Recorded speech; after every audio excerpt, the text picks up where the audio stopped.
최근 일본 증시를 대표하는 니케이 지수가 34년 만에 연일 최고점을 경신하며 과거 버블 시대 정고점 돌파를 눈앞에 두고 있습니다. 약 4년 전 워렌 버핏의 일본 5대 종합상사 주식 투자 소식에 워렌 버핏 가밀언내하는 반응을 보이던 때와는 사뭇 대조적인 분위기인데요. 국내 증시, 중국 증시가 부진한 가운데 일본 주식의 이러한 약진은 더욱 주목받고 있습니다. 지난 1월 10일엔 일본 증시가 중국을 제치고 3년 6개월 만에 아시아 시장 1위 자리를 되찾았어요. 중국에서는 니케이 평균에 연동하는 ETF 매수 주문이 쇄도하며 23%나 비싸게 거래됐고 일부 종목은 거래가 일시정지되기도 했습니다. 아베노믹스를 실시한 2012년 이후 2023년 말까지 일본 토픽스 수익률은 S&P 500을 상회하는 기록을 보였습니다. 개인 투자자의 주식 투자에 대한 관심도 늘고 있는데요. ISA와 유사한 비과세 계좌인 니사 개설도 급증하고 있습니다. 그중 주식 투자 경험이 없는 일본 주린이가 과반수를 차지하고 있어요. 니사 관련 서적 발매도 2023년 말부터 5배나 늘었다고 해요. 이렇게 일본 주식 시장에 돈이 몰리는 이유는 무엇일까요? 일본은 오랜 경기 침체에서 벗어날 수 있을지, 버블이 또다시 터질지 귀추가 주목되고 있는데요. 일본 주식이 오르는 이유, 일모저모와 함께 알아보시죠. 디플레의 나라 일본에 인플레가 들이닥쳤습니다. 하나의 10엔 하던 국민과자 우마이봉은 제품이 출시된 1979년 이후 43년 만에 처음으로 가격이 12엔으로 인상됐습니다. 작년 일본 소비자 물가는 식품과 국제 원자재 가격 상승 등의 영향으로 전년 대비 3.1% 오르며 41년 만에 가장 큰 폭의 상승률을 기록했어요. 물가가 오르기는커녕 오히려 내려가는 디플레이션만을 겪은 30대 이하의 젊은 세대는 생애 첫 물가 상승을 경험하고 있습니다. 작년 3월 임금 협상인 춘투를 통해 3.6%의 임금 인상으로 일본은 1992년 이후 30년 만에 가장 높은 일본 임금 상승률을 보였는데요.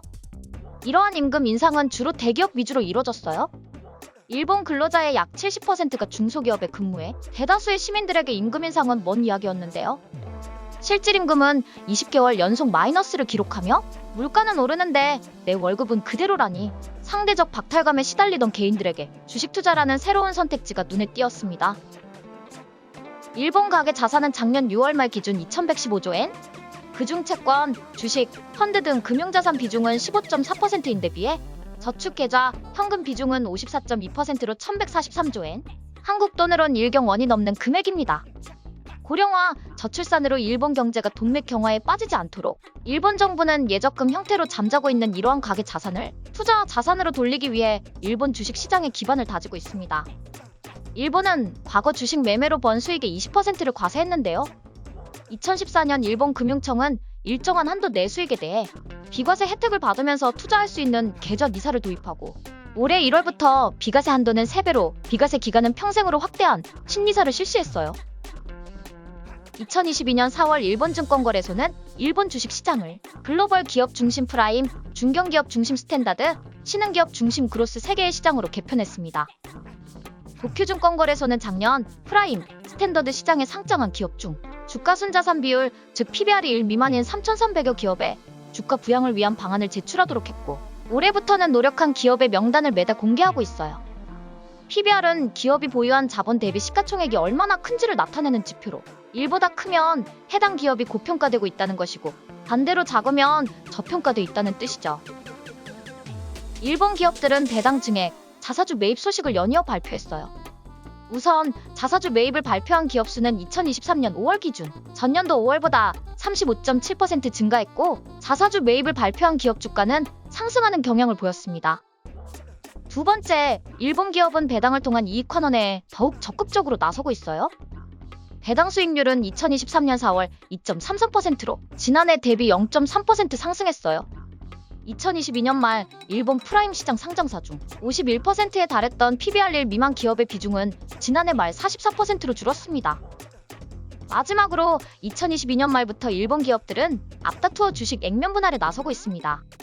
한 주씩 거래가 가능한 우리나라와 달리 일본 주식은 100주씩 거래해야 하는 단원주 제도입니다. 일본 최대 통신기업 NTT는 작년 7월 25대 1로 주식 분할을 해서 한 주당 4만 원이던 주가가 한 주에 1,500원이 됐고 15만 원에 100주를 거래할 수 있게 됐어요.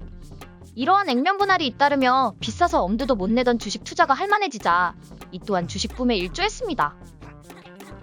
세계 모든 국가가 기준금리를 인상하며 긴축 정책을 하던 시기에도 일본은 여전히 기준금리 0%를 유지해 왔는데요.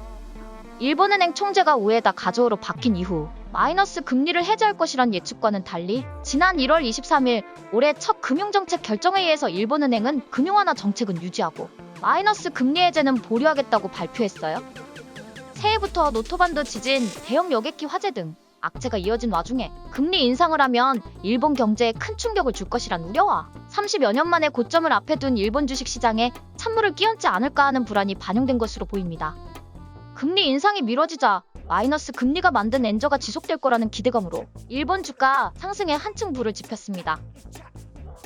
전 세계의 긴축 기조에도 불구하고 일본은 뚝심 있게 강력한 양적 완화를 유지해왔는데요. 이러한 통화 완화 정책으로 당연히 주가는 오를 수밖에 없었는데요.